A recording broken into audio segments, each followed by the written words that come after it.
Hello everyone, welcome back to another episode of the Let's Play of Pokemon Shining Pearl. I've been looking forward to play some more, and essentially if you're new to this series, the main goal is to build a competitive save file in Pokemon Shining Pearl, and then have some 6v6 singles in this classic format that is Sinnoh. I see that Taylor Used Toxic says in the chat, the early Pidove catches the Wurmple. Hello, the data deleters. Welcome. Isn't it Pidgey and Caterpie? There are many options. So, let's just get on with the adventure here. We're currently in the cave towards Hearthome City, and I don't think I need to do much more grinding. It's just to like get on with the adventure, I think. We have Torterra already. That was thanks to the early grinding with the Pachirisu, and the fact that I haven't used a single Pokemon outside of this Torterra. And so I'm just gonna keep on building this Torterra, and I'm actually thinking that towards the end of the Let's Play, or the walkthrough, or whatever you want to call it, the adventure part, where we go through the story, I think I'm eventually gonna have Palkia, Torterra, and 4 Pachirisu, and then I'll have to just level up the last Pachirisu later on. About that competitive team Nirth, I seem to have gotten a rare Pokemon. I was hunting and catching... You got Pokerus. So are you sure you didn't like get it from a trade or something? Because that is excessively common. Like you'll see these like shiny 6 Ivy, level 100, has the Pokerus, has the Fancy Ball, and even has an item like a gold bottle cap or the Master Ball. But like if you just got that on your own, that is incredibly rare. It's like 1 in 20,000 something. It's like 5 times the odds of a shiny Pokemon. So that's impressive. Yeah, we're just gonna get through the cave here. Ooh, some of those can be a little tricky in Brilliant Diamond Shining Pearl. What's up, Cyrus? Yeah. I know you the bad guy, but we got no time for you today. I actually love the chibi style. It feels very nostalgic. And the fact that when you're in the full battles, you get the full-sized 3D models standing in the back, like... Man, and that music. In my opinion, these games are close to perfect. I would have loved the Versus Recorder and a 60-minute timer on the battles. Outside of that, it could have been nice with like an online ladder, but to some extent, we can fix that in Nirth Heart, but yeah. Starly, hello, Skip. What's up? Welcome to the live stream. Ace Trainer Leo, and the chibi is cute. I like it too. Nice. Well, if you want a Reject Rotom sometime, I can give it to you, or a Bidoof. I got all of those. Like, did you watch the channels back when Brilliant Diamond and Shining Pearl was out? Like, we were talking about the breeding. I was doing a bunch of live streams here on YouTube of live breeding. I have 3 live streams specifically for breeding Rotom Wash.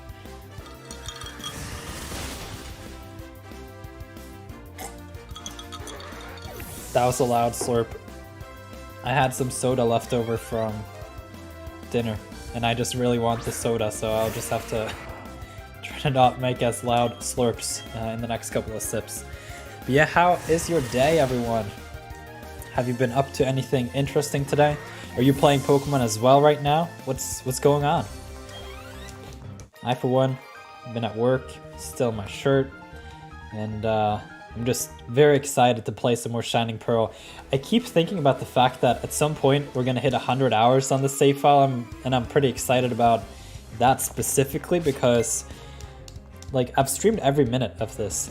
If the time of the in-game like save file is a little longer than the episodes, it's just because I've been making the thumbnails, and when I do that and then afterwards from the live streams, I just let the game run a little bit, listen to the music while I work my way through the YouTube dashboard. But like every minute since we started has been live streamed, and I think that is incredibly cool. The data deleter says, anyway, I'm training for my final Oh, you're training your final Pokemon on your competitive team, then figuring out which 3 for singles and 4 for doubles. Ooh, here on this channel at least, we're gonna do 66 singles, so it's gonna be a full-on team. I'm training Sun Wukong is hard to get going. I shouldn't have saved Infernape for last. Oh, nice. Is that the nickname for the Infernape? I don't know the reference, but Sun is a pretty cool nickname for Infernape. Alright, so our herd of pickup Pokemon have gotten a couple items, so I'm pretty excited about that. Dawnstone, put it back in the backpack. Even though we just found those items, I don't mind. I don't think there's anything down here. Yeah, there's the Pokeball. X-Speed, that can be useful in the future. Typically, I don't bother with those, I just sell them for money, but now that I have such a difficult team, having 4 pickup, I think I just need to use all the resources at my disposal.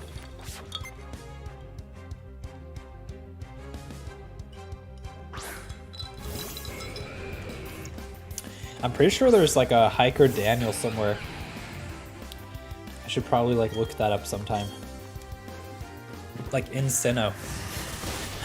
Sun Wukong is a monkey god in think Japanese. No, what am I saying?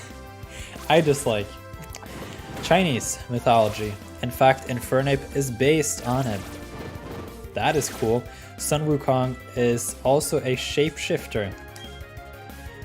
Wow, that's interesting. I wonder if there's going to be any like Infernape tie-in to elaborate on that interesting background story or lore. What's up, Taylor? Having a good day? I hope the buttons on this other controller is not like excessively loud, because I tend to like mash my buttons. Gonna try to be a little bit more nice about it. Ooh, more battles. Yeah, I'm just gonna run into every trainer I find so that the process of finishing the Pokedex will be easier. To access the post game, you have to encounter every single Pokemon, 150 of them, and then you unlock the, I think it is 494 National Dex. It's almost 500 Pokemon in this game. It's insane. Oh, also, I need a nickname for Rotom. Oven. I like Cookie for Rotom Oven. Or Cookies. And Azumarill, Hug Me.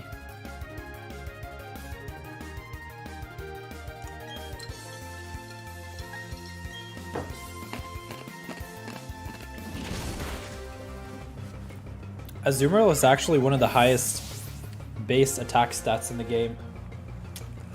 It doesn't look like it because it's like 50, but the huge power makes it equivalent to like 154. It's insane.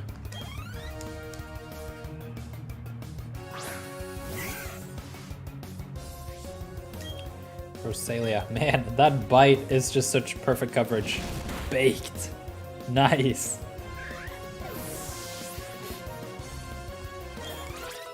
I like Cookies personally. It has a bit of a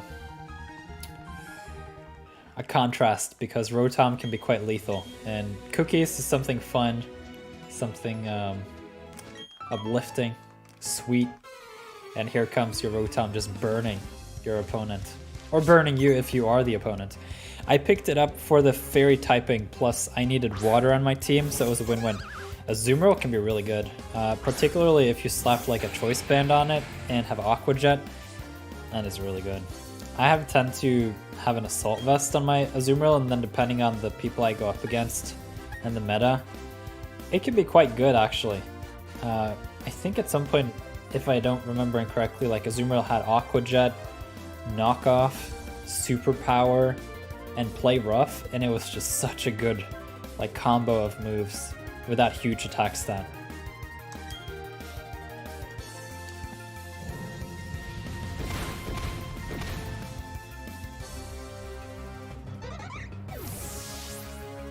This Torterra is such overkill, but it's funny. I like it. This is how to play the game. In my world, anyway.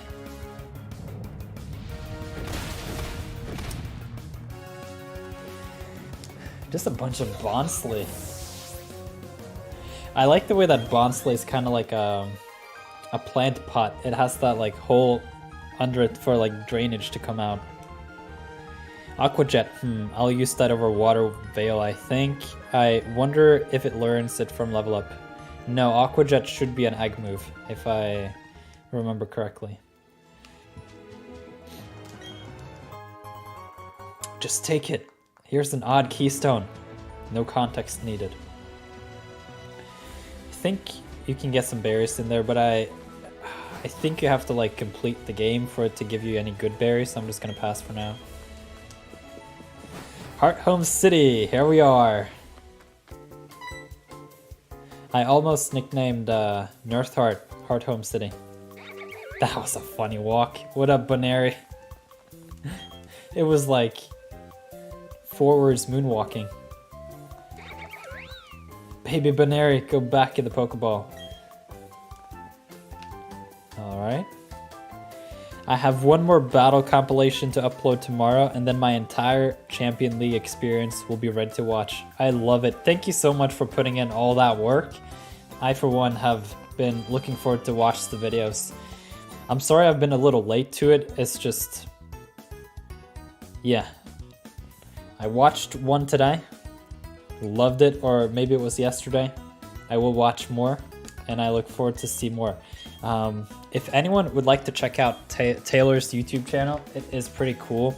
He had a really cool team for the Champion League, which was a recent competition on Pokemon Sword and Shield.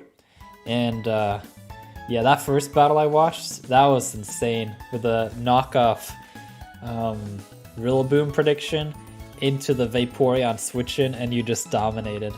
So if there are a couple more battles like that in that 25 battle sequence, I am excited. Okay, I don't remember exactly what I was... oh, okay, here we are. That is a big head. Oh, I'm so sorry. Please excusez-moi. Are you entering a super contest show? Oh ho! Enjoy yourself. Incidentally, Fantina, the Hearthome gym leader, also happens to be a super contest show expert. Alright. Not particularly memorable of an interaction, but I'll take it. Cinderace beat Lapras is my takeaway. Yeah, and who was it? It was like Quick. He was saying Cinderace is gonna be all over, and Cinderace was all over. Nice. I got it. Cake Baker for Rotom Oven. Nice. Cake Baker. I had Cookie Master for a while. Wait, 10 megabit upload is killer. I don't remember what mine is. I think I have 300 or 500. Good evening. Hey, Dr. Fail. Welcome back to the channel. I'm in Hearthome City. I saw you beat the game already. It's pretty insane, but I'll try to catch up.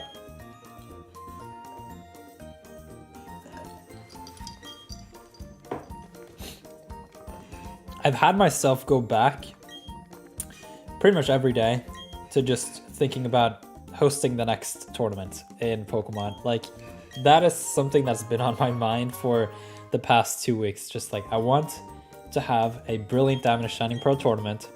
I want there to be a decent prize pool, and I want it to be organized in a way so that everyone has fun. And then I am thinking like, but when would it be a good time to host it? And then I'm just wondering, maybe March could be a good time. Because it was March last year, and maybe we can just have a Nirth Heart Spring tournament in Brilliant Diamond Shining Pearl and make it a yearly thing. What do you guys think? Nice! I can't do anything here because the thing is not down. What about you, Bob? How's it going, trainer?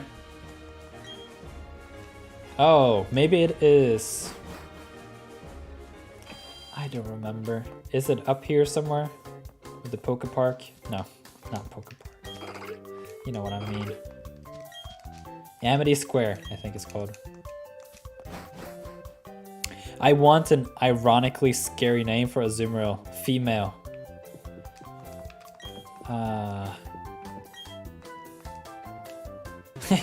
The first thing that came to mind was like marriage. Or Pachirisu, eligible. I almost. All of them at the same time? Wait, where do they head off? Oh, so one is gonna follow me at the same time. Can I like call them? I want to whistle and have them like circle me. Krella Maril. No, but like you can have a Azumarill with Aqua Ring. That had an interesting sound effect. Oh, it looks like the Pokemon that was taking a stroll with you wants to go out. Only special trainers can make their Pokemon feel that way. I'm pretty sure that your Pokemon would be delighted if you let them out of their Pokeballs. Outside the square too. This is one of the best features of all time. The only thing I don't like about it is that you can run away from your Pokemon. Like it doesn't like lock in behind you. And if you run too fast, it's just gonna get lost. You have to... Torterra is slow, but it was following you. What up, Dr. Fail? Let's see how much tougher you've gotten. Yeah, I want to see my Torterra. Don't think that Infernape of yours will be that happy. Oh, wait, was this? It's still a Monferno?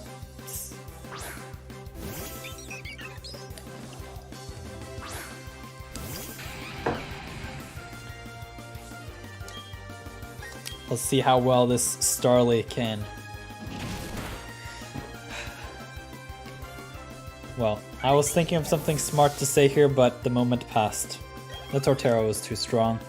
Last time we had a battle against Dr. Fail, I got slapped by the Starly, but... Let's see. Oh yeah, I'll show you something wicked too. Yeah, like getting one shot. Yeah. Wait, that's a fast Monferno. Or a very slow Torterra.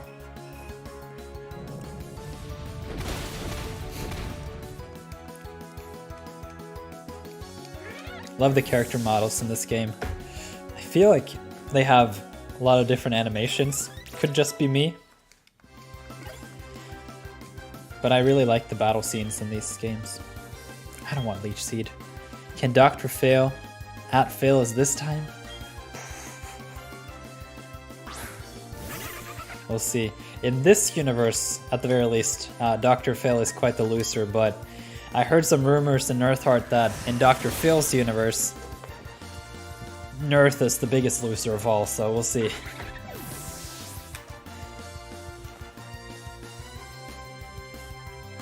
Oh, we got another stone. Man, I'm gonna find some water soon, and then I'll be done with the soda. Rosalia, nice. I enjoy the sprites on the team page. Yes, they're not pixel art. It's very odd. I was like not into it at first, but then things changed. And I found that the 3D like models here in the team page made the games a little bit more unique in that way. It feels more polished, unique. I don't know. Shadow Leech for Azumarill. What do you think? I don't know. Maybe a Sap Sipper Azumarill could make sense, because then you can be funny with the Leech Seed and all the grass moves, but Shadow Leech. Alright. Good game. BP. WP? I don't know what that means. Good game. Battle points.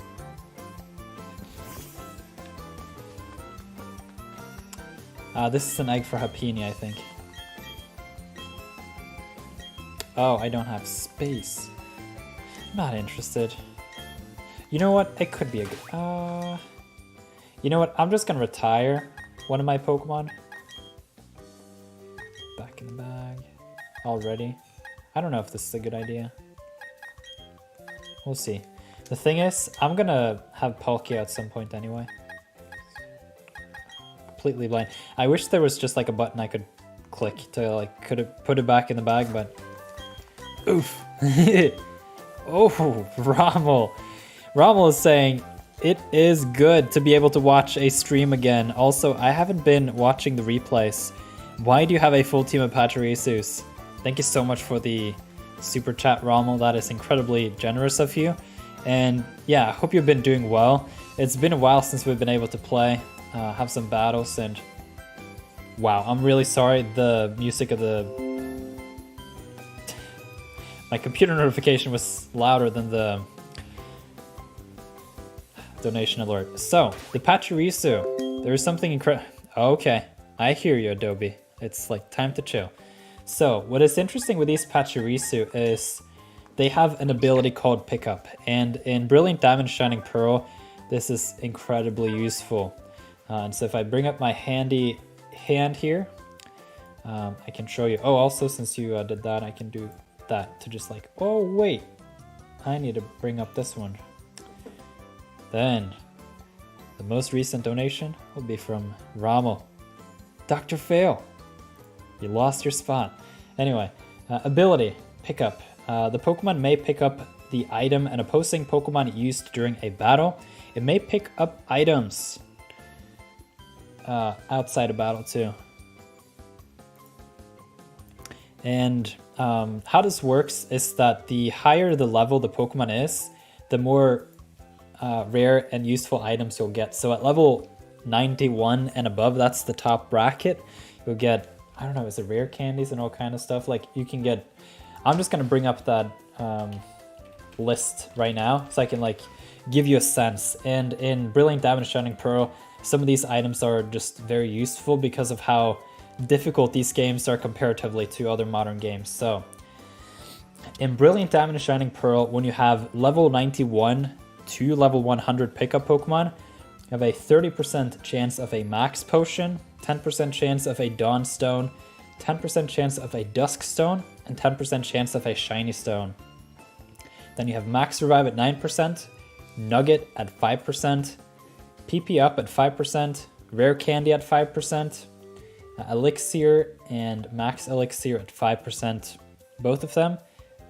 Destiny Knot 1%, Power Herb 1%, Leftovers 1%, Mental Herb 1%, White Herb 1%, and the Bottle Caps at 1%. And so the way the odds break down here is you have a 10% chance for the pickup ability to activate after you've had a battle. So that means if you have 5 Pachirisu, then on average, you should get 1 pickup item every 2 battles. And so that makes it so that if there is a 1% chance of an item to appear, if you have 5 Pachirisu running, you have a 1 in 200 battles chance of getting that one specific item. So I have a 1 in 200 chance of getting a bottle cap, which is really good in these games. Now that you have Pokemon Home, you can be a little bit more funny. You can send Pokemon in between Home and Sword and Shield and Brilliant Diamond and do that whole thing. But for me, I'm just going to play Shining Pearl, do my best in these games. And so to get all the resources in here, particularly the rare candies, it's going to be amazing. So 1 in 5% chance. I don't want to do more math, so let's just get on with the show. I do need some space here. I'm going to put away one of my Pachirisu. Sorry about all the sounds, yeah, anyway. I'm going to put one of the Pachirisu in the box here, and then I'm going to accept one of the gift Pokemon here. It requires a lot of steps, so it's going to be a while until I'll be able to put that other Pachirisu back, but it is fine. Professor Almanjoto. I just noticed that all my nicknames use 2 words for the names. Interesting. And Rommel says, that I did not know. I'm going to start training again. I wasn't trying and got to will, so once I start trying, I wonder how far I'll get. Glad the competitive team is showing its worth in the Elite Four training I'm doing. Nice. Yeah. So I don't know at what point you came to the live stream, Rommel, but the past 2 weeks or so, and ever since I got thinking about Brilliant Diamond Shining Pearl again, I just want to host another tournament at some point.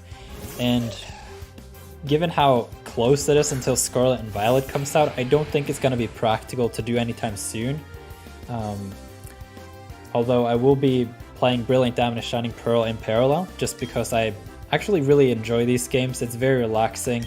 I enjoy the atmosphere that we have here in the live streams, just talking Pokemon, and it's a little bit of a lightweight project that way, at least for now. Once I am able to start breeding competitively and build some teams and we can have some battles again in these games, it's going to be a lot of fun. But what I was wondering is perhaps a March tournament could be interesting, to have like a yearly Nirth Heart tournament in Brilliant Diamond and Shining Pearl.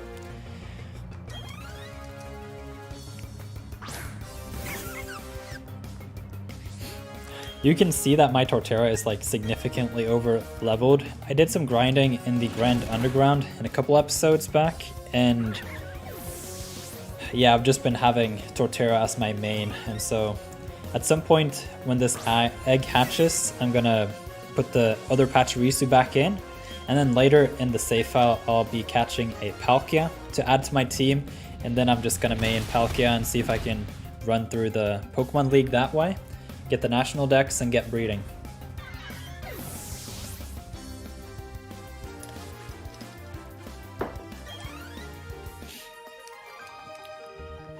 What up, Pokemon breeder Albert? Your Pokemon are in impeccable condition. It's because I'm a better Pokemon breeder than you, Albert. Just get over it. Just kidding. The data of the leaders. What's your competitive team looking like? In these games, I actually don't know yet. I have a strong...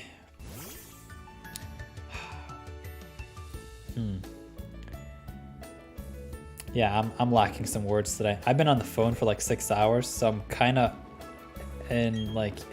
just need to like have some lightweight stuff here. A little bit of a chat, so sorry if the commentary here is not like perfect, but I really want to run a Magnezone on my team.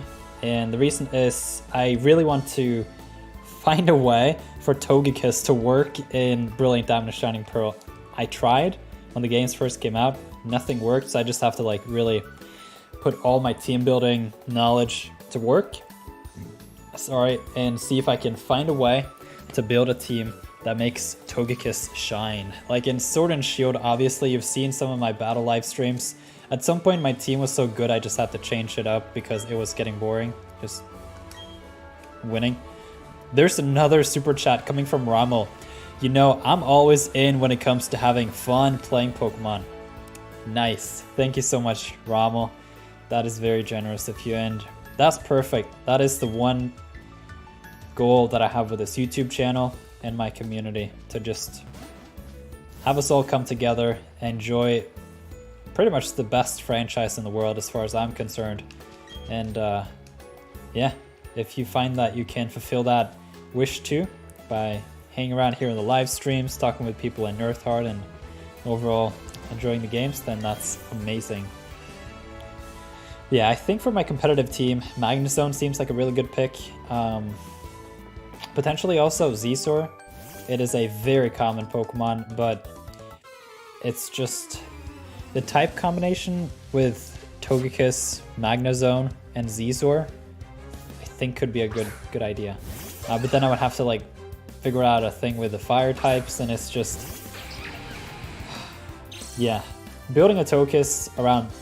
Building a team around Togekiss in these games have really been a challenge, but I think just once I start breeding a lot of different Pokemon, I can test some new ideas here and there, then at some point I hope that I run into some secret sauce that make Togekiss its potential just like shine, and for it to be a good experience. But so far I have had problems with Magnezone, Zizor, and Rotom, and those Pokemon just like mess me up big time. Like there's nothing I can do unless I find some interesting strategy. And so I wonder if some magnet pull funniness can be a good approach.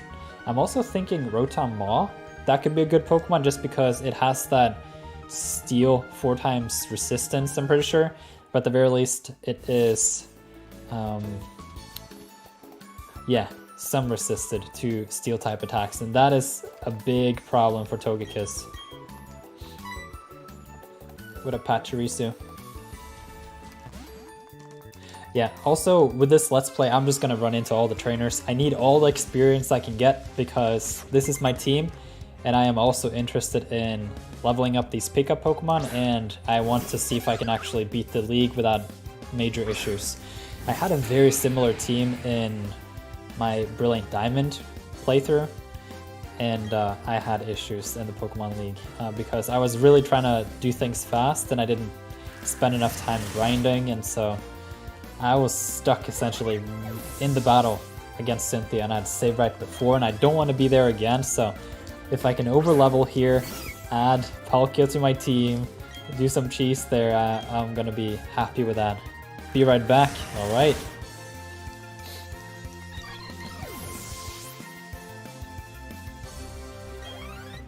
Also gotta say, did you get a new profile picture, Rommel? Looks like you're underwater. And sideways.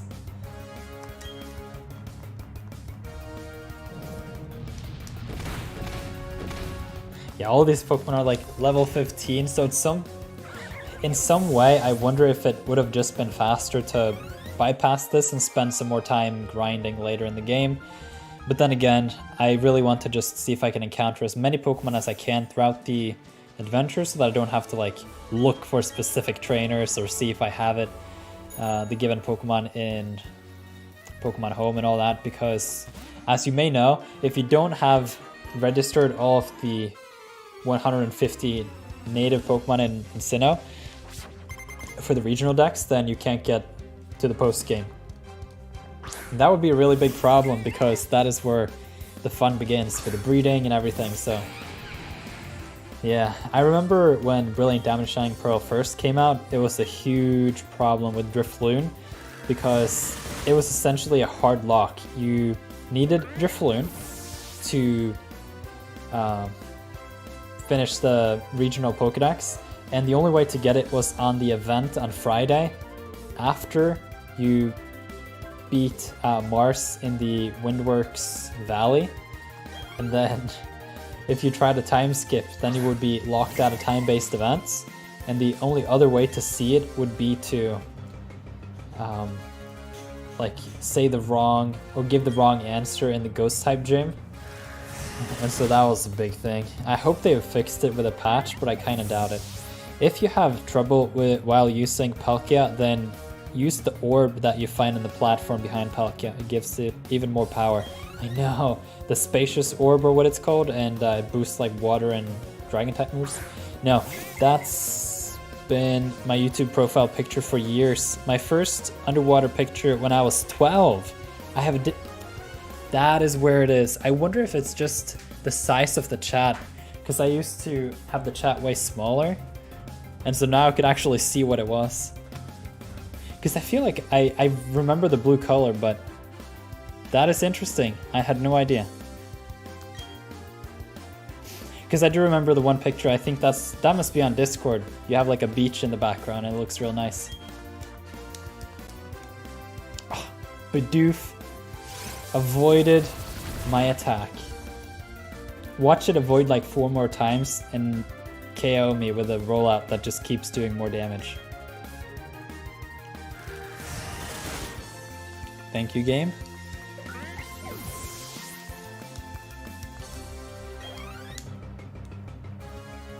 Another Bidoof. Well, it is a Pokemon breeder after all, am I right? The Bidoof. That was fun times. It was interesting when I piled together that map and how everyone was trying to breed those 12 Pokemon that I put on the map. Or 13 it was, but Bidoof doesn't count, it's the god.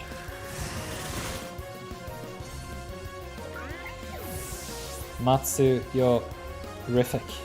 Thank you for subscribing.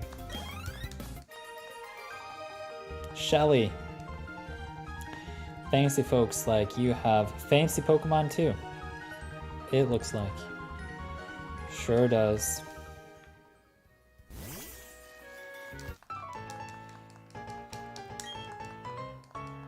Ty and Sue. Are they gonna sue me?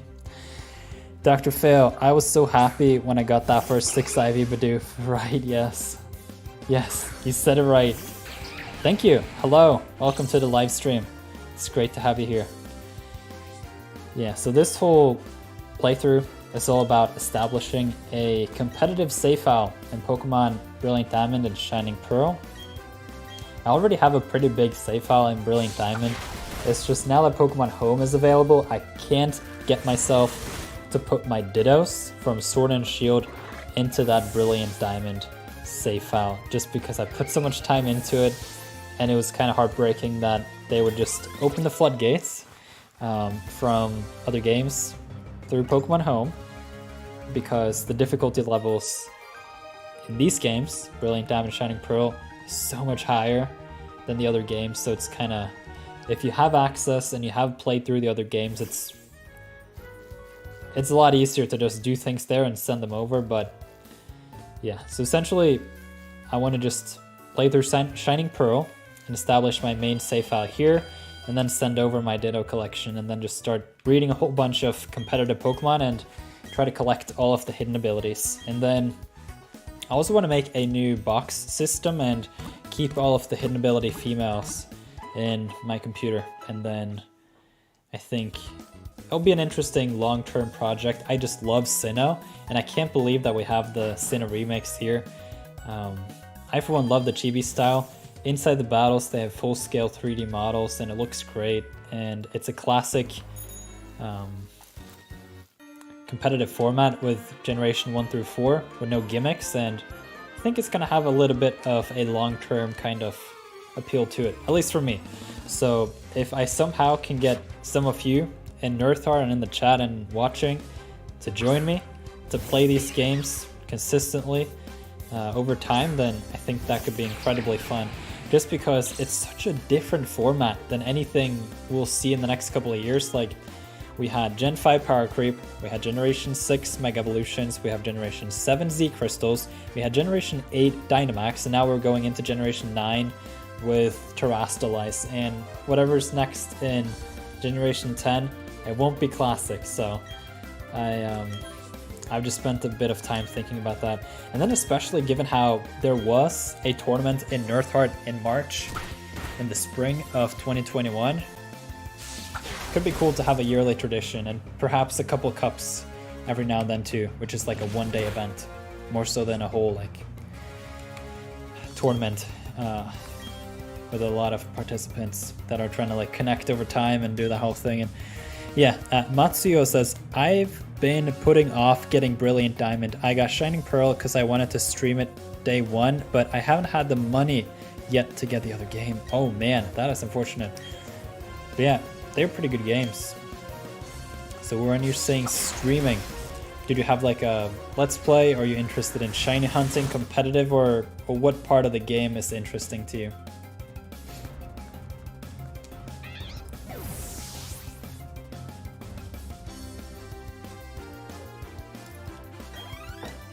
Oh, we got some items.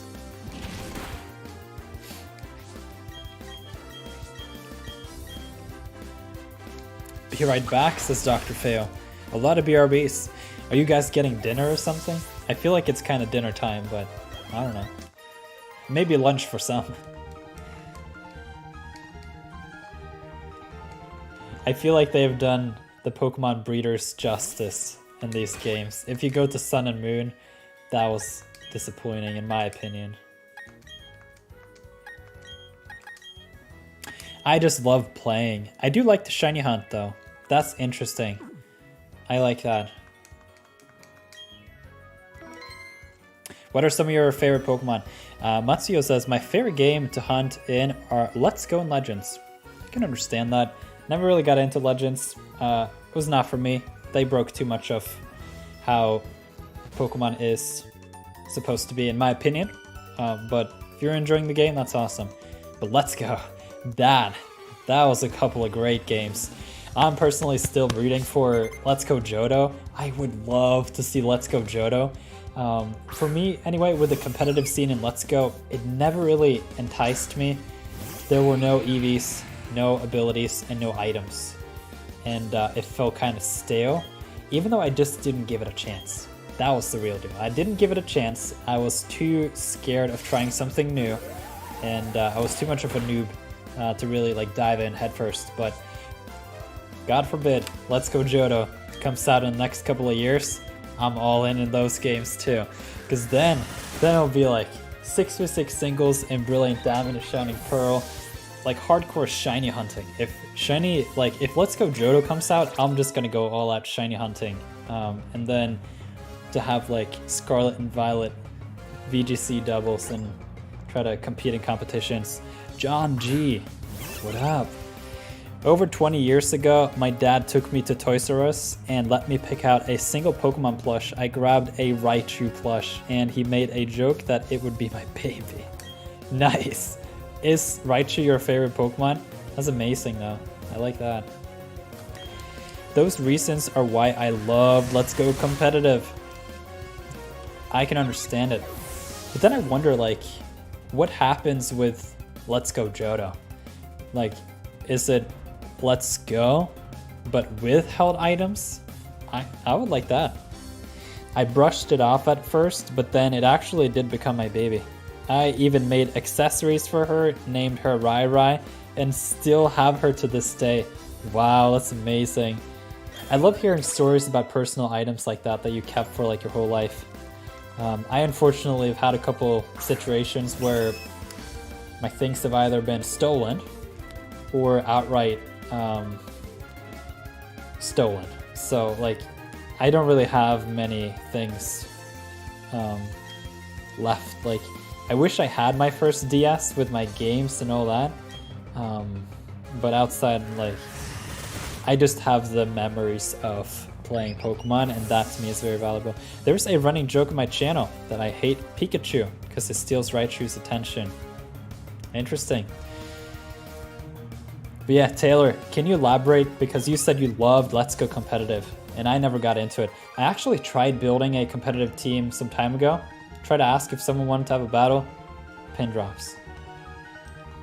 I tried in multiple servers. It was just multiple as in the only two I'm a part of.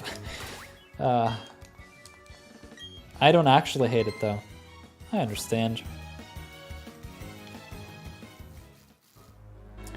Still have my OG GameCube with a Gale of Darkness sticker on it. That's pretty cool. I like that. I have the Nintendo Wii. That is like old. I've been wanting to find some sort of screen that I can connect it to, but I can't figure out like how that works and for it to look good, because you have that weird old cable that was like pre-HD HDMI.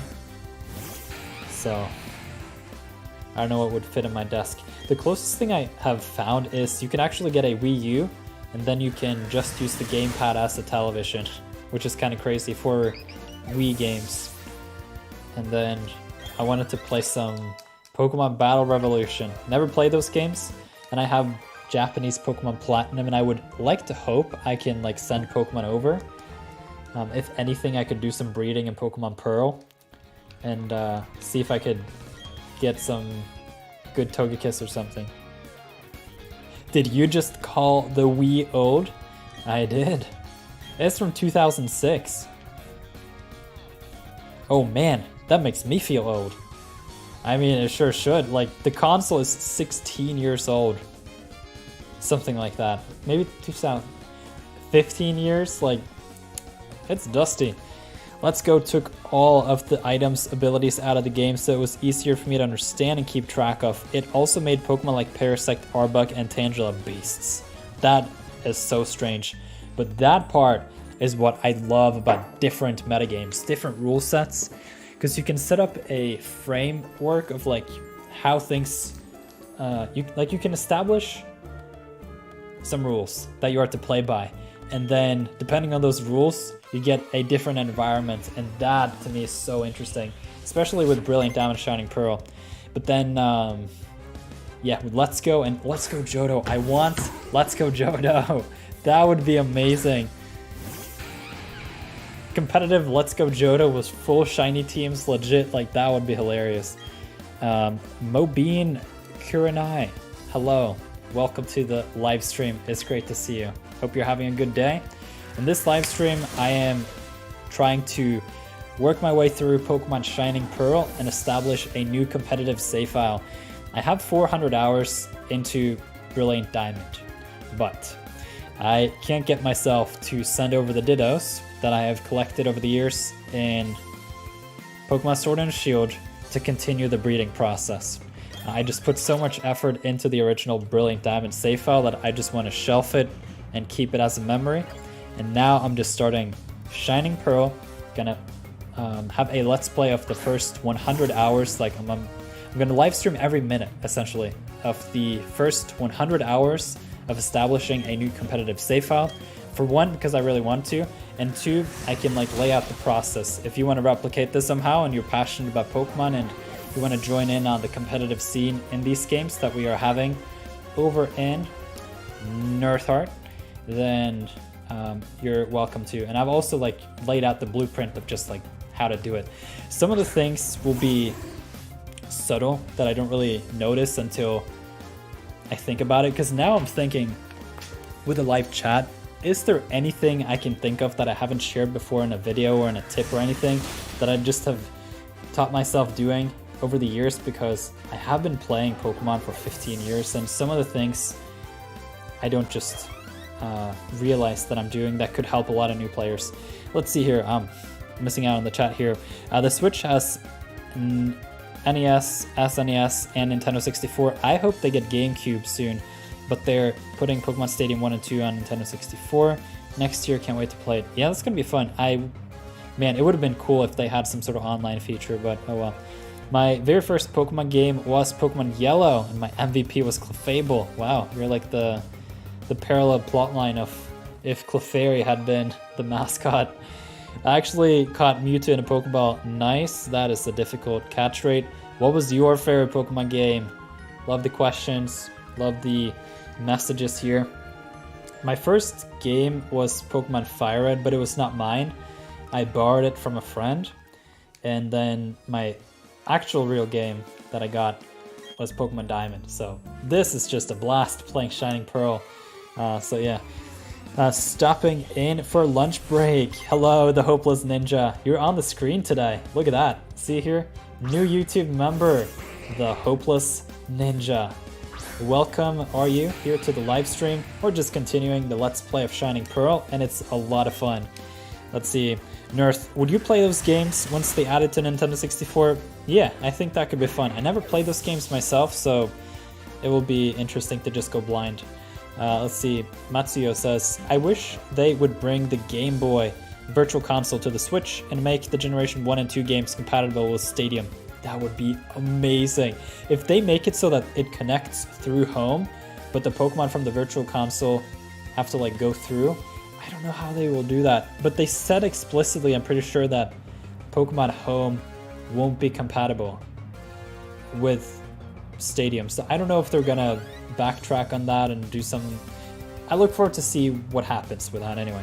Mobeen says, Nirth, are you playing Pokemon Shining Pearl on a regular Nintendo Switch? Yes, of course.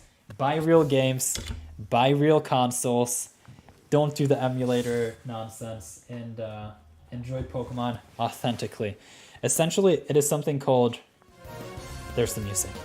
There's something called an Elgato HD 60S capture card. Search that up online. You kind of hijack the HDMI out of the dock, and then you like put it into a device. I actually have a spare one under here. Let's see.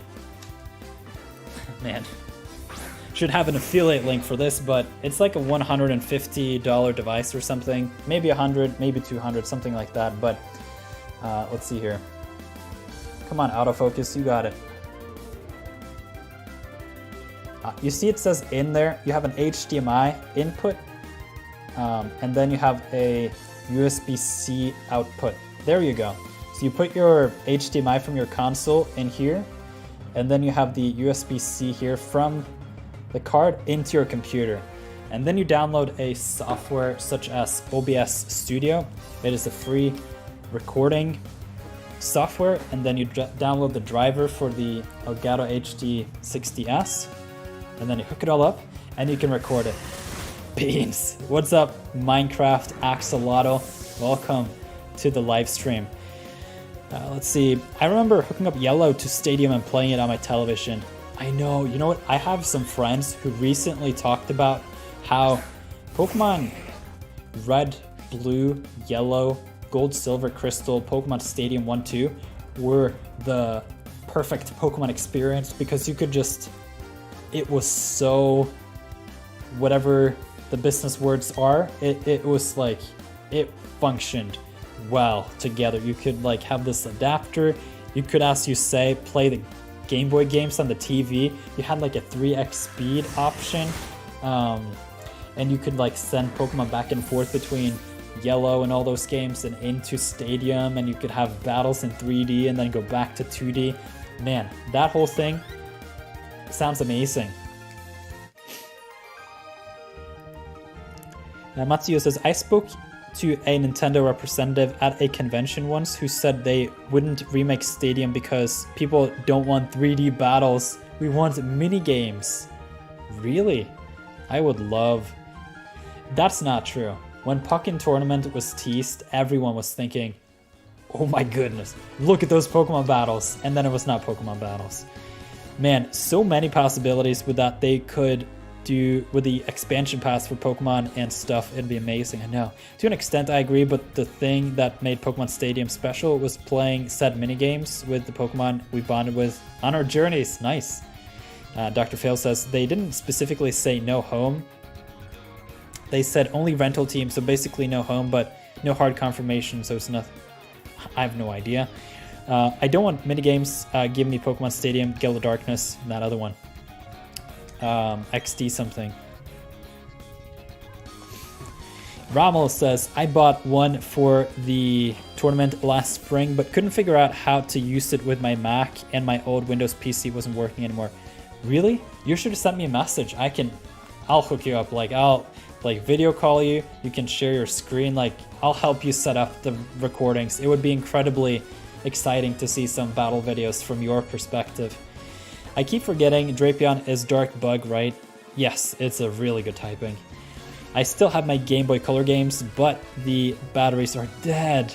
I want to replace the battery in Crystal so I can get the full Stadium 2 experience, since I still have my Nintendo 64. Wow, that's amazing. I love that. I have all the original consoles, all original games, some personal items. I like the stories. Originally, the only way to get Surfing Pikachu was to win the tournaments in Stadium and then transferring it back to Yellow so that you could play the surfing minigame. Wow, I didn't know. Yeah, I feel like there's a whole era before Ruby and Sapphire that I'm completely blind to. I've played all the original games in the Virtual Console on the 3DS, so whatever was before the Game Boy, like the cool integration where you have the Game Boy Color and the Game Boy, you know, just the Game Boy games, Generation 1 through 2, and then Nintendo 64. That whole thing blew my mind when I heard about it recently. I was like, oh, what happened?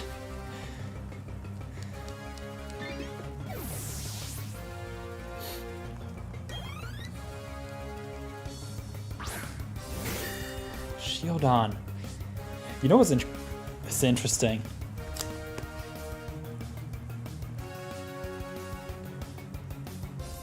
My wallet case is called Shieldon. Is that not weird? It's not because I'm a huge Shieldon fan, but it could be. Yeah, that's another thing missing from the Virtual Console Yellow, is that there's no way to play the Surfing Pikachu minigame. Didn't know that such a thing existed. I remember my sister had the Game Boy Advance. I never played Generation 3, but Fire Red was a blast. Oh man, yeah, Fire Red. It's a great game. Man, there have been so many times throughout the years when I've wanted to get one of those customized Game Boys with like the fancy, whatever the modern screen is so that the pixels really pop and it looks amazing, and a fresh, like, high quality copy of Fire Red, like in the original packaging and everything, and Shiny Hunt, and be like leveling all my Pokemon to level 100 and just relive all those memories, but I can't get myself to do it. It's too much money. They actually included the minigame. Really? Is there some special way to unlock it? Okay, I need to like drop off some items.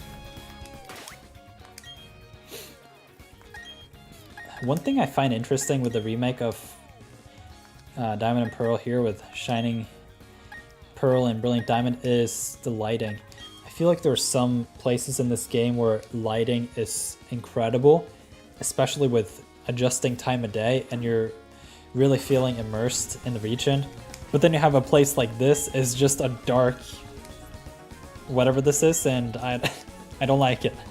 So I feel like they really went on a stretch there to like make some areas amazing at various times of the day, and then you have some places like this that's just dark, but to some extent it is a contrast.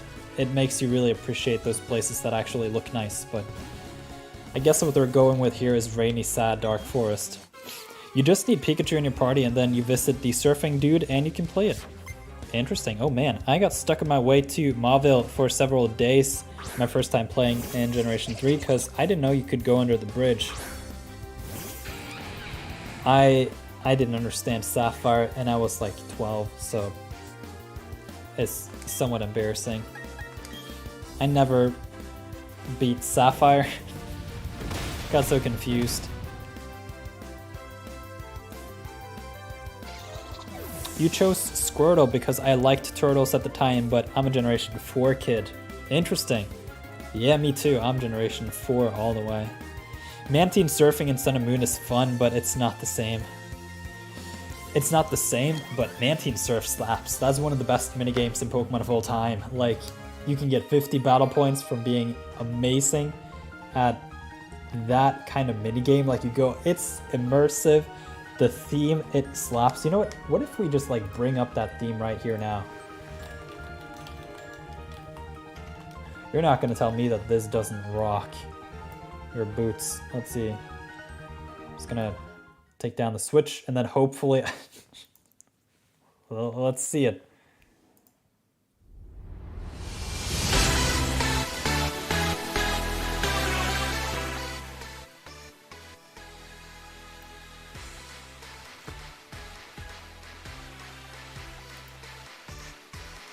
Man, feeling a little bit nostalgic here with the Ultra Sun Ultra Moon theme here.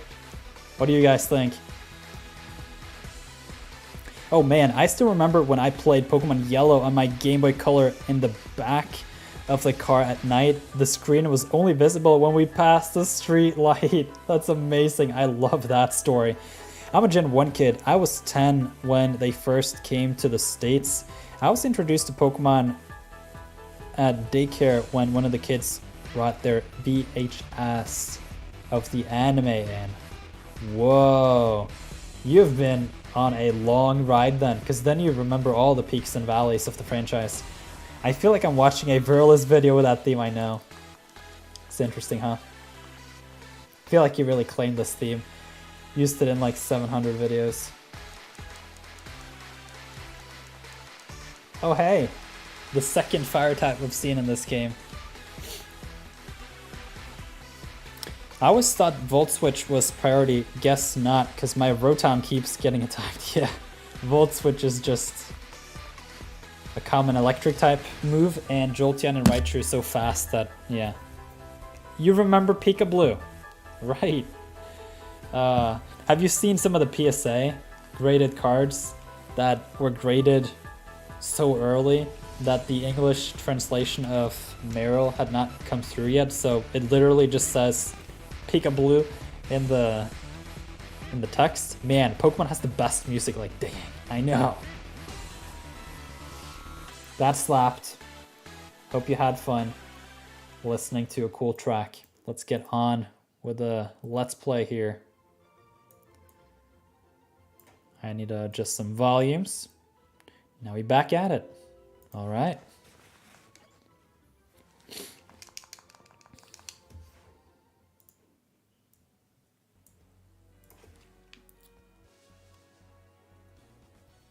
I don't want to cut down trees. Like I can,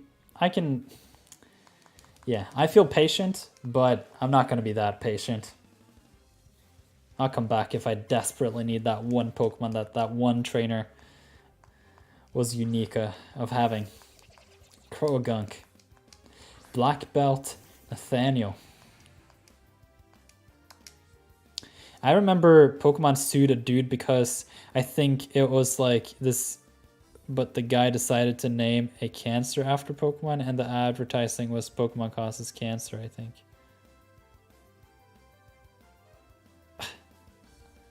Wow. That is just dumb. Interesting story, but like dumb situation. I also have the Ancient Mew card that came with the movie tickets to the second movie. Ancient Mew. That is a legendary card in terms of popularity. It's super old, has super many copies, but it's still really popular. Oh man, Ancient Mew. I love that card. Yeah, it's pretty cool. So I have an interesting question to all of you. And for those of you watching the replay, this is your time to write out a comment to like let me know that you watched the way through and you're interested in having these frequent Let's Plays happening on the channel. So my question to you is this. What is your favorite / most valuable, you can choose either one, Pokemon related collectible? So this can be cards, games, merchandise in various forms. I want to hear it in the live chat and in the comments. And once I've seen some of your stories, I am interested in showing you guys mine. I'll show you two actually, because I have one personal favorite and then the other just most valuable in another dimension. Let's see. Taylor says, I sent you a Discord DM to show you some childhood Pokemon books. Really? That is nostalgic. Oh my god. And you still have those? To some extent, I wish I could go to like some American thrift stores and just get some old Pokemon items and have like a nostalgic shelf for that era and the art style, but yeah. Rommel says, my first game was Pokemon Ruby. I didn't know about Rock Smash, and I didn't have any friends that played Pokemon, so I was stuck on Mobile for a month. I almost quit. Man, that is heartbreaking. I had a similar issue in Fire Red. I just did not know where to go, and I never made it out of Viridian Forest. Like, I was literally stuck in Viridian Forest, unable to get out. Like, I made it to the city where Brock is, but like the guy leading into Route 3, he was just like, where are you going? There's something you have done, or rather not done, and I'm telling you this in English, and too bad for you, you don't understand it, so just like go back and do some Weedles. And so actually my favorite Pokemon was Beedrill for a while, because it was the only cool Pokemon I'd seen in the game, because it evolves at level 12, and that was about as far as my patience went with that game. And then in Diamond and Pearl, I was stuck in Jubilife City. I hadn't talked to the 3 clowns, and I didn't understand English then either, so I was like, what am I supposed to do? And like, I feel to some extent I can track my passion for Sinnoh back to that revelation when I finally was allowed in to Route 203 or what it is. After that guy with the blue like pants was like, okay, you know what? You can progress. And I was like, thank you. My Turtwig is now a grotto. Like, back in my grandmother house, I have my first Squirtle plushie that I used to play with when I was a kid. Wow, that is cool. I think one of the oldest Pokemon items I own is a Togepi that I was gifted by my girlfriend, and it's like 25 plus years old. something. No, it can't be 25. Maybe 21, 22. Like, it's old. You also have the Raichu Funko Pop. Interesting. Oh, yeah. I had a few of those books. The one about Ash's battle against Richie had an error where they used an image from Bye Bye Butterfree. Nostalgia says, I have to say my Raichu plush from Toys R Us. Understandable. I have a fully boxed leaf green. Oh my god. That is the holy grail of video games that I want to get at some point.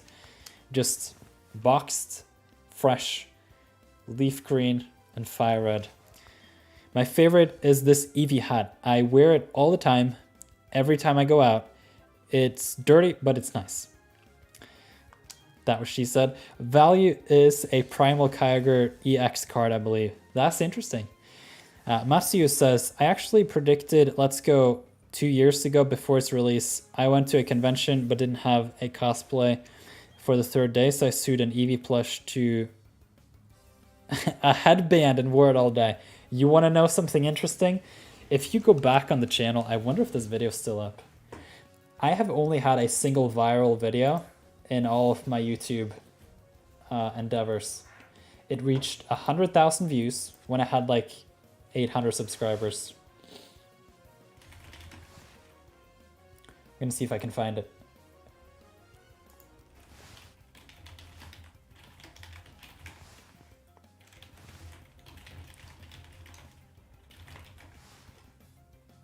Here it is. This is perhaps one of the cringiest videos you're ever going to find on the internet. But this video, I talked about how there's this 20th year's anniversary coming up for Pokemon, and they're probably going to revisit Kanto to celebrate, and I really think they're going to do something interesting with something tied into Kanto. And I don't know if it was just a shot in the dark, that could be it, but given how many people had were interested in commenting on that, like essentially I predicted a lull in forms and that there would be a Kanto remake. Like obviously I said something and then it happened, and it's not like I had a very, very clear picture of it, but I felt like we had a Kanto remake coming in soon just because of the 20th year anniversary. And then I was very fixated on the fact that Pokemon was like moving on to the Nintendo Switch / whatever the new console would be. And I thought somehow that Kanto would be the next generation game for the new console. And it's like, there are so many things that are kind of like off, but it's like, I wish I could go back and just have a chat with myself and like really investigate what it was that I was thinking, because it was not particularly clearly communicated in that video, but like there was something there. Unfortunately, not as clear as I would have liked it now looking back. But yeah, it is odd. If you just look through that video and realize it was in 2015 and you think like this was pre-Sun and Moon, I don't know, man. My only viral videos are me talking about toxic relationships in kids' cartoons. All right, well, there you go. That's interesting. I like it. I'll have to take a look later. I wish I still had the boxes for the games before that. At least I have all of the DS onwards. Oh, man. Yeah, I have so many, like, stories of people throwing away their cases. And it's nice artwork, particularly Diamond and Pearl. They have really cool game cases. The data the leader says, this is embarrassing, but I was stuck in Florama Town because I didn't realize I had to save the old man. Ironically, I trained them in the meantime. I just nearly one-shot everyone by accident.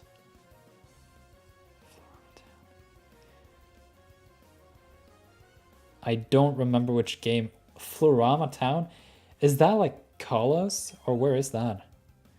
I predicted Legends Arceus. One day my friends were talking about Pokemon and how cool it'd be for an open world, but one of them was like, it never happened. There's so many towns and stuff.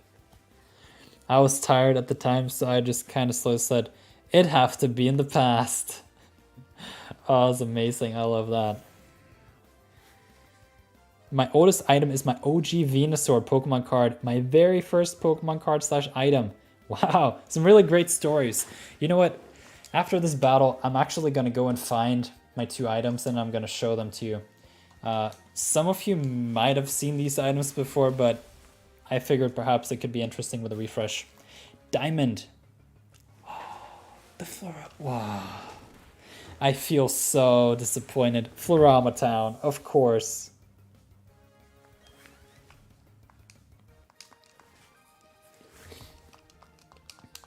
Anyway, so we got another item on the Pachirisu, and then I'm gonna find my items, grab some water, and we'll continue the Let's Play. Let's see. Typically, the episodes tend to end around 70 minutes, but we're going strong. A lot of you are still engaged in the chat. I'm having fun, so let's just keep going. I'll be back in like 20 seconds.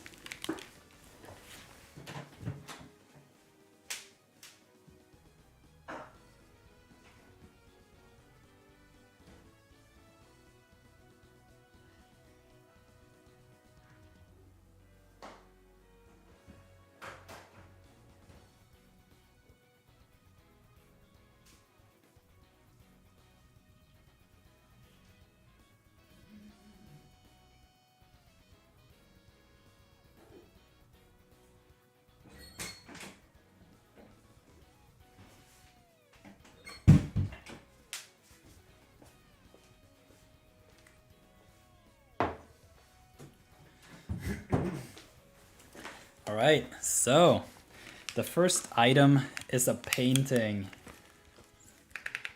I got this from a very dear friend. It is signed, so I just want to hide it. Let's see. It is a Togekiss painting. I love Togepi. I didn't almost say that. I love Togekiss. It's really cool. It is from the battle scene in Pokemon Omega Ruby and Alpha Sapphire. I love this item. At some point, I need to get like a fire safe so I can like just have this item. It's the one item that I would be really sad if something happened to. Number 2. Let's go full screen. Can I do that? Probably not. Let's see. I want to just copy over the Switch. There we go. Oh, come on, Switch. There we go. Yeah. Made it. Okay, full screen Earth. Does any of you understand what this is or see what it means, or like, have you seen a card like this before? Essentially, there's something called third-party grading, and this card in specific is graded by PSA. It's a very common and very popular card grader or third-party authenticator for Pokemon cards. And so, like Togetic, it's my favorite Pokemon card ever. It is amazing. It is from the... oh, come on, focus. This is really hard. I don't understand. Well, anyway. It is from the set Neo Destiny. It says Neo 4, but it's because it's in funny Japanese. But yeah. It's from 2001. The English set is from 2002. It is card number 15 in the English set, and it is signed. The case is signed anyway, and it is signed by my favorite YouTuber and content creator, SM Pratt. So if you're interested in Pokemon in any way, shape, or form, I'm gonna link you SM Pratt's YouTube channel, and I want you to go over there and subscribe. It is the one channel that I think, no matter what, you'll find some interesting videos from if you're interested in Pokemon, just because he's such a unique individual with the work that he has been doing with building his collections of collectibles within Pokemon, and it's just mind-blowing the amount of depth he shares in his videos when it comes to business, life, finding passion, and that whole thing. Holo Togetic, I know. It's neat. That's rad. Do you have a Twitter? No. I am on YouTube and Discord. I consider my Discord. Let's see.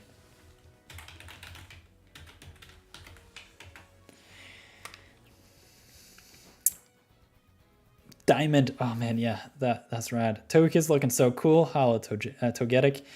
I have never got anything graded. I need to look into it.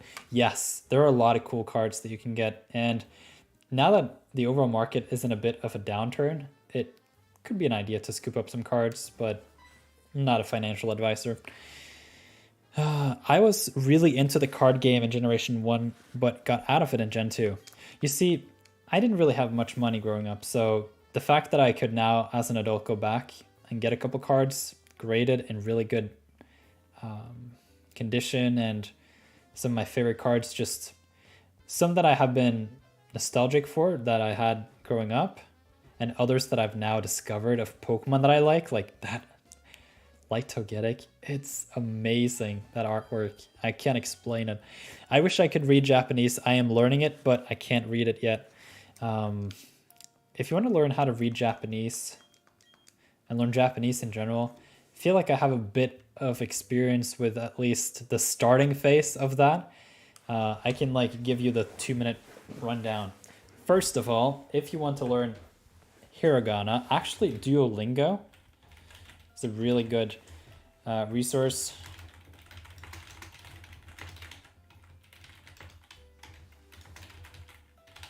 There you go.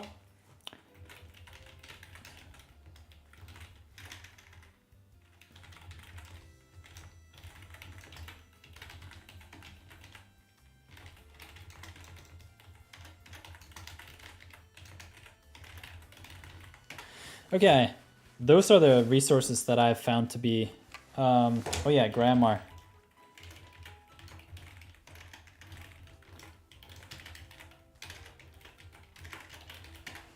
And what's interesting, you can link Wanikani to Bunpro, and Bunpro will give you example sentences with mostly words you already know, or kanji, essentially.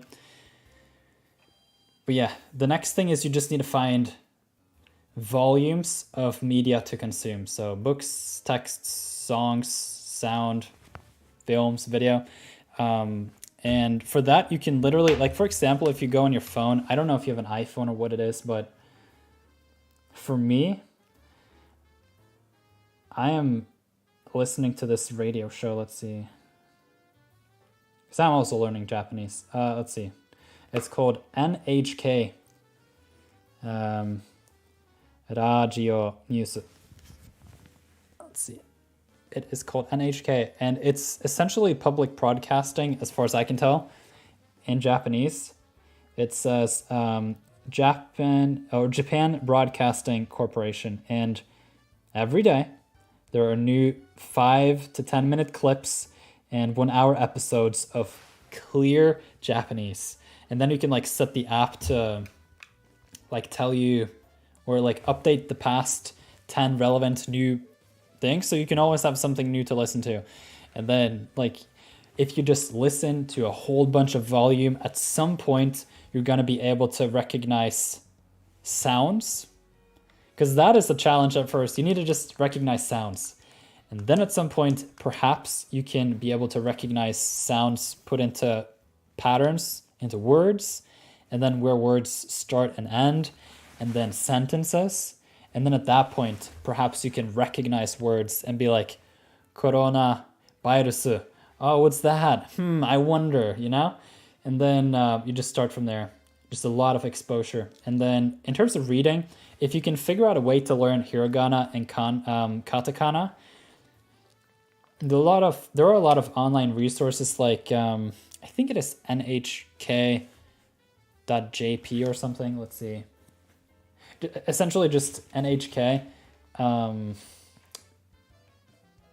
don't remember the link for this, but it's like EC News, and then you can click on a button to get the hiragana above the kanji and their articles, and just like read a whole bunch. Like set up a daily thing for like just reading a bunch, listening a bunch, practicing kanji, just scrolling through the dictionary to just like learn new words, and make some projects like, I don't know, some creative projects like piecing together colors one day and different themes, and just really go hard on learning like the most used words, like the most, like the 500 to 1000 most used words or something in Japanese, and then do some grammar and Bun Pro, and if you put enough hours in, like, you're gonna be good. Oh, where am I supposed to go? Maybe it's the gym, actually. I want to visit Japan one day and visit the retro stores and arcade before they disappear. Yeah, I went to some of the game stores there. I actually bought a Japanese Nintendo 2DS with Pokemon Platinum on it. A really, really nice item. Here we go. What up, Dawn? I sent you a friend request. I couldn't find the button because I didn't have it in full screen. Where's the button for what?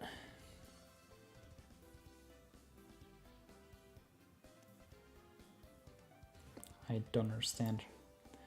I have accepted your friend request, Matsuyo. Oh, you can be sure that I'm doing the gym challenge.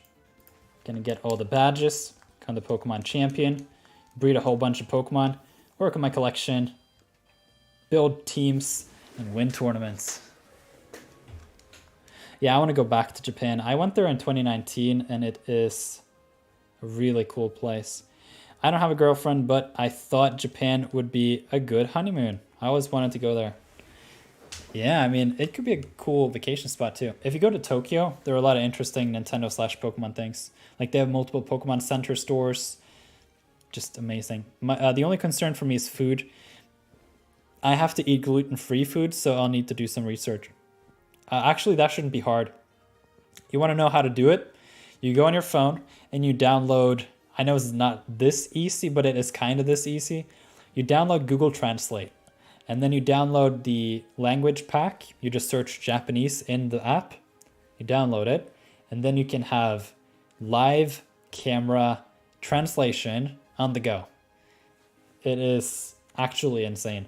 And you can like just put the camera on top of a package, and then a lot of the things you will recognize, particularly for you who have English as your main language, it should be really good. I actually traveled with someone else when I went that had a need for gluten-free, and he did just fine with that app. Like, he was good. There's a lot of rice stuff, but sometimes it can be a little tricky because you would think like, oh, sushi, that's fine, but it's soy sauce typically mixed in there somewhere, and soy sauce commonly has wheat in it. So I know it's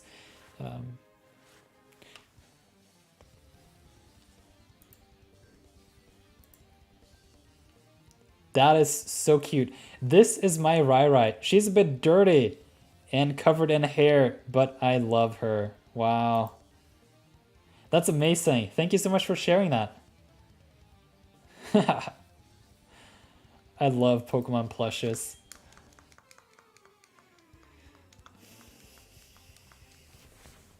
What up, Black Belt Jeffrey? Machoke.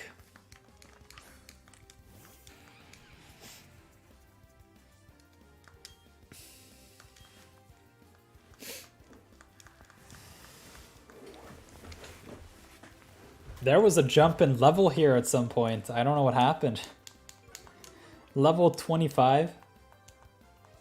26. But yeah, the other thing that's was really interesting to me is there are so many 7-Elevens like everywhere. There are konbini, like just convenience stores, and they're open early in the morning, late at night, and you can like find something to eat there. I even drew a picture of her recently too. Can you dig it? Wow, wait, you drew this? You drew the Raichu? That looks amazing.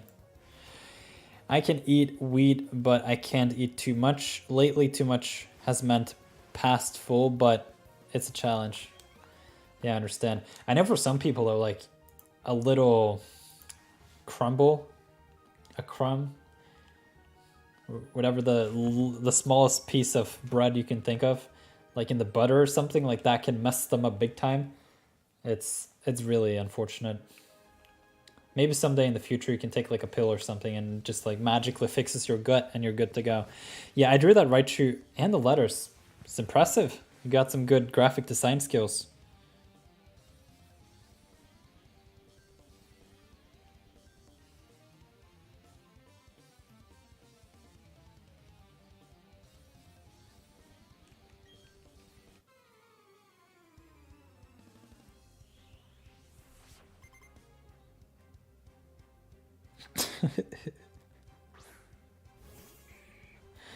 Man, my friend just sent me a meme and it was hilarious, but I don't want to share it here.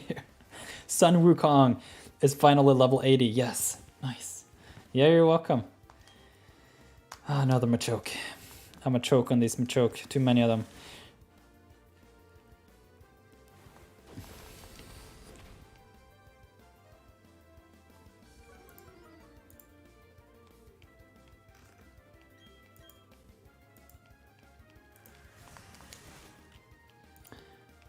So for this gym challenge is going pretty nicely, so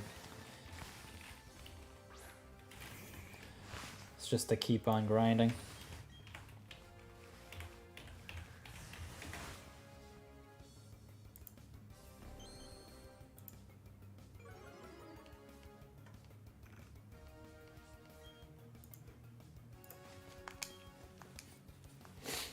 I always train my Raichus up to the physical attackers with Adamant Nature, and one of the attacks is her... I teach her his dig. Nice. That is cool. Yeah, Raichu is interesting. It can be both a physical attacker and a special attacker. Volt Tackle is a pretty good move. Adamant with Leftovers, Dig, Double Team, Thunder Punch, and Iron Tail for coverage. Nice. I just realized I have the Q full team. I have a full team of 6 again. I don't understand what you mean, but good luck with Cynthia. She's a hard trainer. Well, she's a champion, not just a trainer.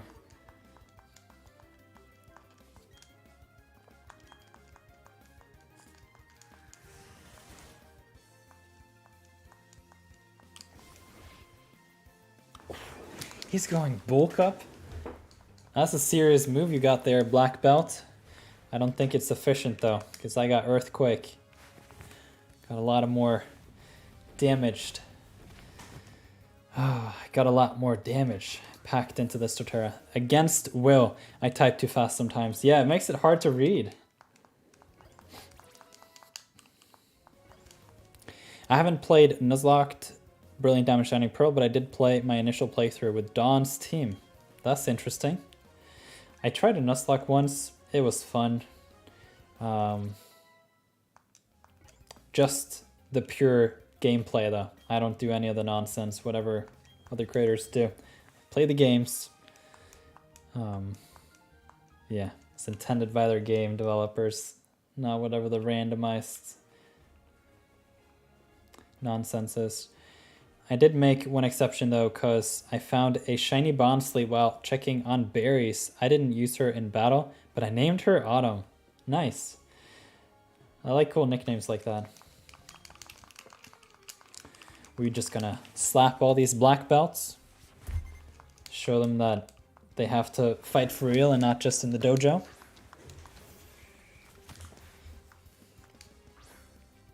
I gotta try my hand with a speedrun I have planned to do. That is cool. What kind of Pokemon would you have on a team for a speedrun? I'm interested in hearing about that data.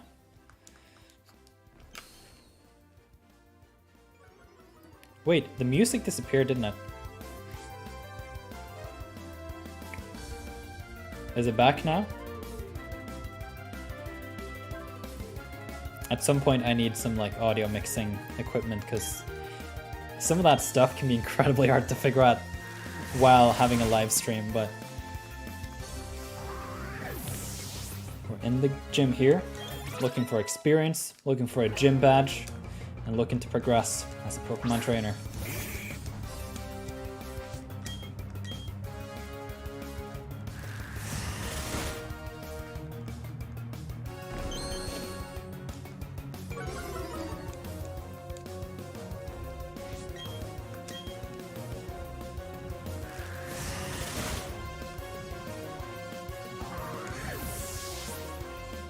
way too loud?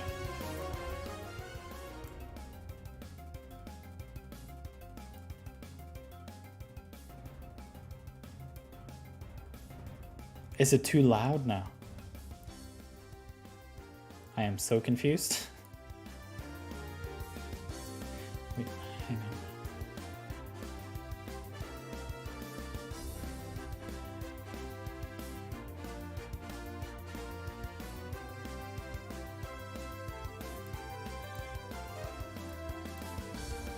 You guys have to let me know. Can you hear the music? Is it a comfortable level? Gym chart for the start. Once I get to Monferno Mach Punch and Power Up Punch, it will break work in that pesky Steel Gym leader later on. Yes, better. Alright, thank you for the feedback. I appreciate it. I want to do a series where I play every main generation game with just Raichu. But sadly, no one really watched my yellow playthrough, so I haven't been motivated to do the others. Yeah, some of those playthrough projects can be rather extensive. Like, it's a lot of work to do a playthrough, and I mean, if you have some additional goals with the playthrough, I think it's easier to get done, because then at that point you have some other goals to like hit other than just numbers. I for one I feel to some extent I'm past the numbers stage. I'm just not interested. I just want to do things that are fun and try to see if I can help build a proper Pokemon community and create some resources from time to time, and other than that, just enjoy a hobby, really. I'm hoping I'll catch a Starly and a Shinx. They'll be useful. Then perhaps a water type for cover, and hopefully a Badoo comes in around, because the Roserade is great, I know. Yeah, that's good. Thank you for the feedback. Wait, I've already had a random guy comment on my battle videos telling me how bad I am, etc. I was like, yeah, that's the point of showcasing the learning process. I saw that comment. I thought that was so strange by that dude. Don't care about that. Nobody. The plan was to play the most updated version of each game, so Yellow, Crystal, Emerald, Platinum. Wow. Well, it could be the case that... Yeah, I don't know about that. I feel like with this Let's Play at the very least has a very clear goal. It is to showcase the first 100 hours at the very least. I'm going to live stream every minute of establishing a competitive save file in Brilliant Diamond Shining Pearl. And in doing so, I can like lay out a blueprint of how to establish a competitive save file in the games. And so if you're interested in playing competitive in these games, I'll show you exactly how. Every step of the way, every minute, for 100 hours. And if that can be like documented, and I can keep on making videos and build on the series after that, I think that's going to be a major win. Because at some point it'll be like I'll have like Let's Play Shining Pearl part 382, and I'm doing some breeding. So I'm just gonna keep playing these games. I feel very settled with Brilliant Diamond Shining Pearl. I really like the games. I look forward to play 6v6 singles. And I like that there are at least some of you who want to join in. And that's the other thing I'm hoping to accomplish a little bit with this Let's Play, that whomever I'm able to reach throughout the Let's Play part of this, that I can invite and make it clear that it is possible to drop by Nirth Heart if you want to play some more Brilliant Diamond Shining Pearl, and that you will find someone to battle. If not many to battle, at the very least it will be me. I might look into it. For my Ash files, I want them to be competitive. Interesting. What do you mean Ash files? I'm not fussed. I'm gonna suck for a while, but I'll get better my way rather than you must do this. Smogon.exe. Why? Shots fired.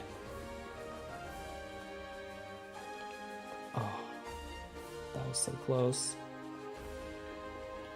Some of the running is a little silly in this game because you get stuck in all the little things.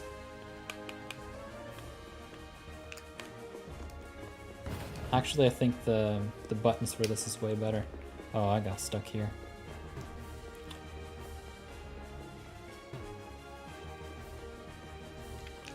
But yeah, the era of Let's Plays is somewhat past, just because of the sheer amount of volume that is out. So you kind of have to make a twist on it and make it unique somehow. Unfortunately, I have one problem before I do the speedrun officially. I don't know most of the gym puzzle answers, plus I'm doing a very specific speedrun. I understand. I'm making Ash's team in every Switch game so I can go to conventions and have panels focused on battling Ash Ketchum. That is cool. I like that idea. I tried building an Ash team in the past and it just flops. So I haven't really picked that up in recent years. Maybe I'll try to do that and like building Ash's Sinnoh team in Shining Pearl. That could be a cool live stream idea.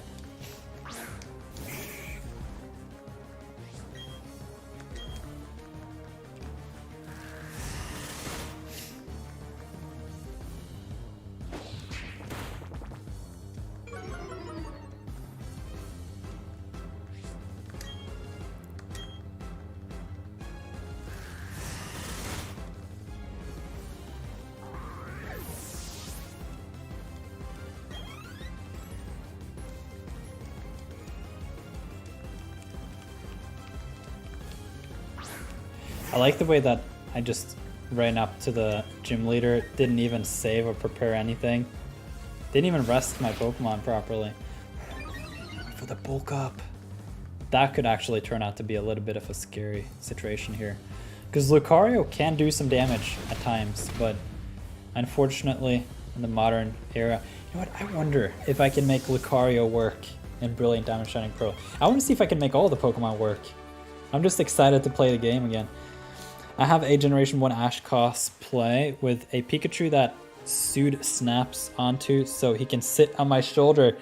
I also have the OG Pokedex toy too. Whoa, you come across as a really cool Pokemon fan.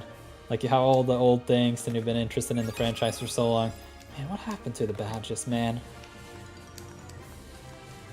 I just cleaned them last time. I don't understand. I didn't originally plan for the Pikachu, but I found a plush that was chubby like Gen 1 Pikachu and knew I had to incorporate it. I understand. Whoa. We'll just basically be swept with my team. What I get for not being serious. Well, that happens. What up, Maylene? Thank you for the battles. Now I'm ready to move on. I need to design a thumbnail for these battle videos. I, for one, just like the battle screenshots, honestly. That is interesting. I look forward to see the progression on the channel with those, because you put in a real effort with those battle videos, and can't wait to support them with my watch time and likes.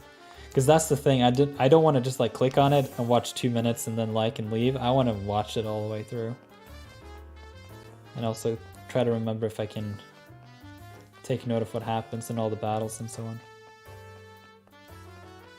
Just had no leisure time the past couple of weeks with a new job and everything. I also drew a poster too that I have hanging from my backpack so people can battle me outside of the panels too. I like the dedication.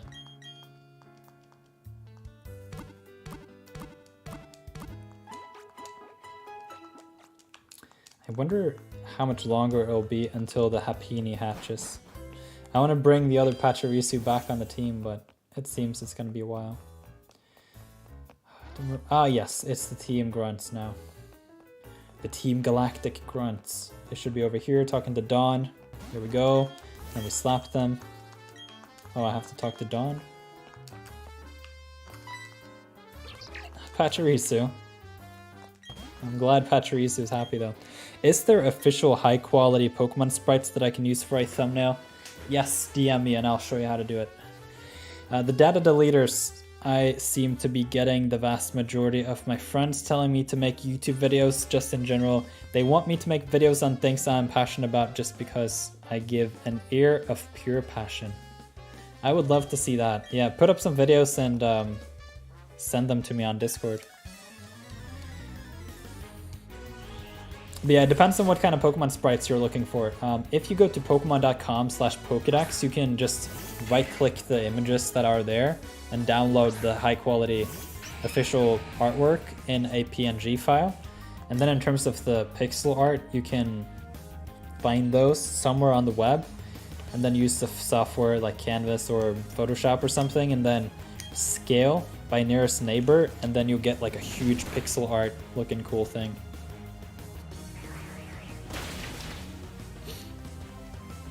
Yeah, I mean, if any of you guys would like to make videos related to Pokemon and you're also having a strict stance against cheating, you're passionate about the games, like, just get on it and send the videos my way so I can watch them.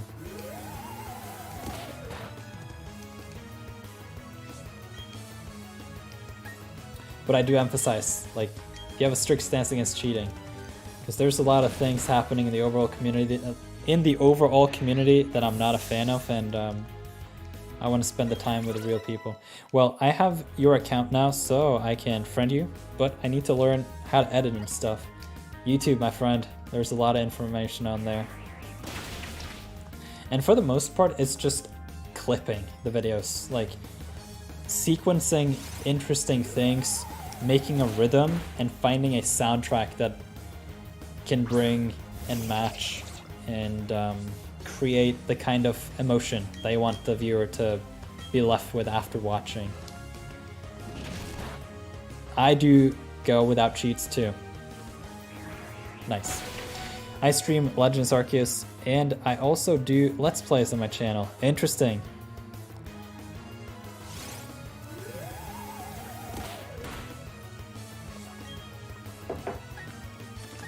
I felt so tempted to go with Earthquake, but I'll have to just be silly here with Bite.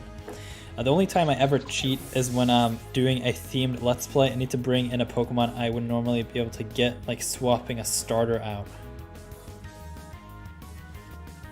I don't understand what that means, but like, as long as you're using in-game means and no third-party things, devices, software, then yeah, that's no problem.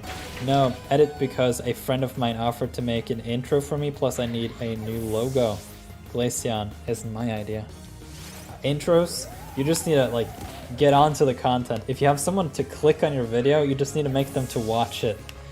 And so it should be interesting up front. You should sell the idea of the video. And yeah, make them just like comfortable watching, and then once they're in, so long you don't disrupt the flow, you have a good rhythm a little bit, and you have an interesting topic overall, like, you get watch time.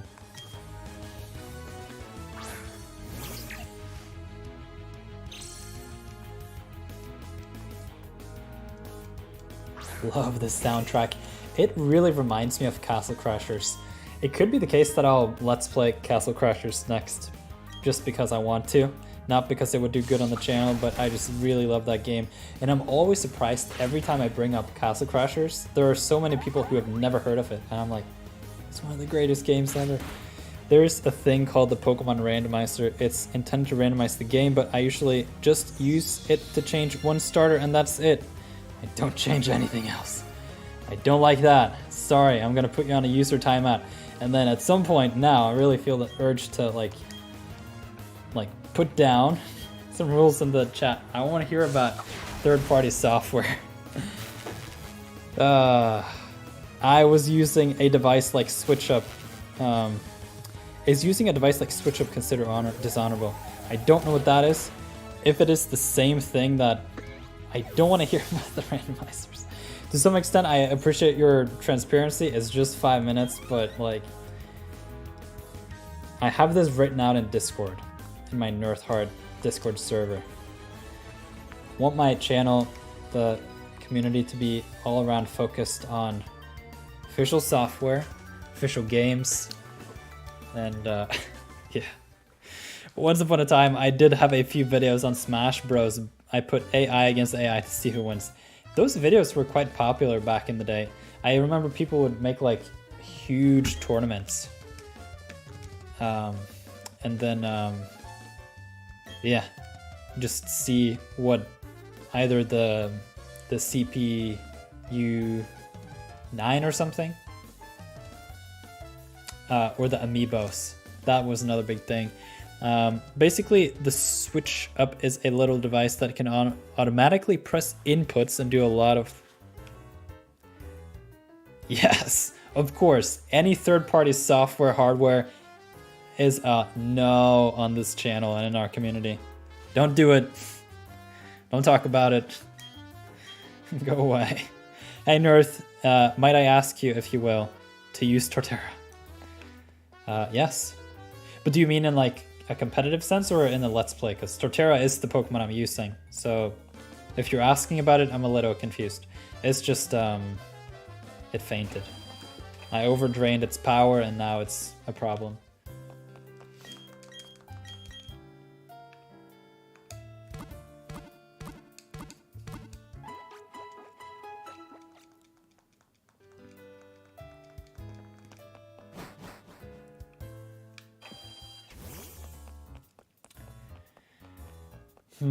So we're gonna try to infiltrate Team Galaxy here. I would agree. Nice. That's good. I don't wanna put anyone else on a timeout. You're so not Team Galactic, and you're a little kid to boot. Those things we made with the energy we took from Valley Windworks are already in Pastoria City. Huh.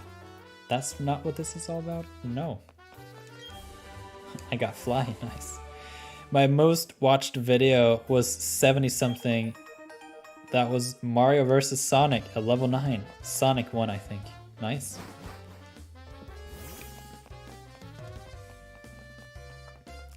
Pastoria City. Wait, where am I supposed to go now? Really? Oh, they made a bomb. That is a problem. Okay, I'm struggling to remember where to go in these games, even after playing them for this long. I just get so distracted by everything else in the game that I like that... I don't know, man. One time I did Dr. Mario versus Mario, and you know, what cape thing, they have that throws projectiles back at them. Mario and Dr. Mario kept countering their own throws. It was hilarious. That is funny. Yes, I read that already. Nice. Got bite.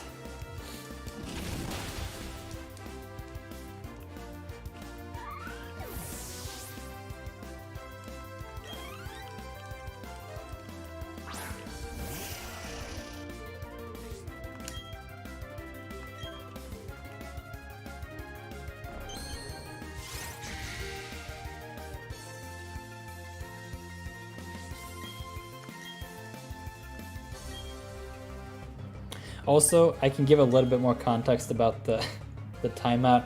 You don't put quotation marks around cheating when you're using a third-party software. That's just straight up. I did cheat. But yeah. I need to just like really write a couple paragraphs in my descriptions from now on so that I can have something specific to refer people to, like I have in the Discord. I had it at some point, I just don't understand at what point I like forgot it or like removed it. But yeah, it's coming back. Some chat rules, some live stream rules, and some overall guidelines of the community that I want people to follow. They want to be a part of it.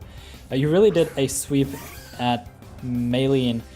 I don't use modded systems and I only emulate handheld games I already have physical copies of, and it's just so I can stream them in HD. I always support the official release.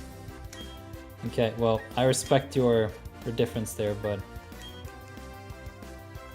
yeah, I understand. Like, if you're in that one notch up in terms of age, I understand you have a different perspective on emulators, but even that, I'm like, don't talk about it. Not interested. Buy real consoles, buy real games. Even if it's expensive to stream, like, I don't think you are entitled to play the games in HD if you can't like figure out the technicalities of it. That's my opinion. I find the Magikarp flooding around the... It's sad, man. With a huge bomb, and they just like fly everywhere. Poor Magikarp.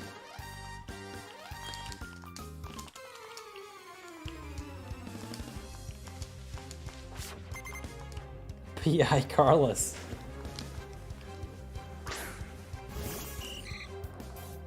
Private investigator, perhaps? Never seen that. Yassine, Gamer, TV, hello. Welcome to the live stream. It's great to have you here.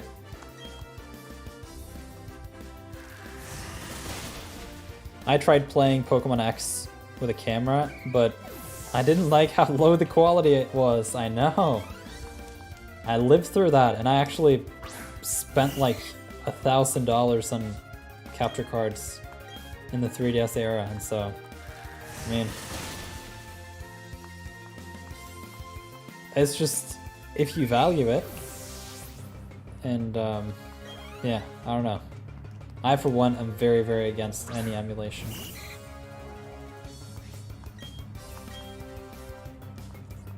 You said, I just wanted to stop by and say hi before I go to bed. Nice. I hope you have a good night, and thank you for dropping by. I am working on a Let's Play here, episode 5. We're on our way to Pastoria City, and it's starting to really get good. Have you seen the new Pokemon movie, Arceus the Chronicles? No. That is interesting, though. I will have to take a look at it. Let's see. Just imagine if in that explosion, that red Gyarados they were talking about before was just there. That'd be cool. Yes, I agree. If you're interested in keeping up with this Let's Play, you can subscribe to the channel and turn on notifications. I will typically schedule the live streams at least 2 hours in advance, and the common time that these are happening around is 1 p.m. Eastern Standard. It's not a guaranteed timing, but you'll see the scheduled live stream ahead of time, but that's typically where I'm aiming. So with that, hope you enjoy.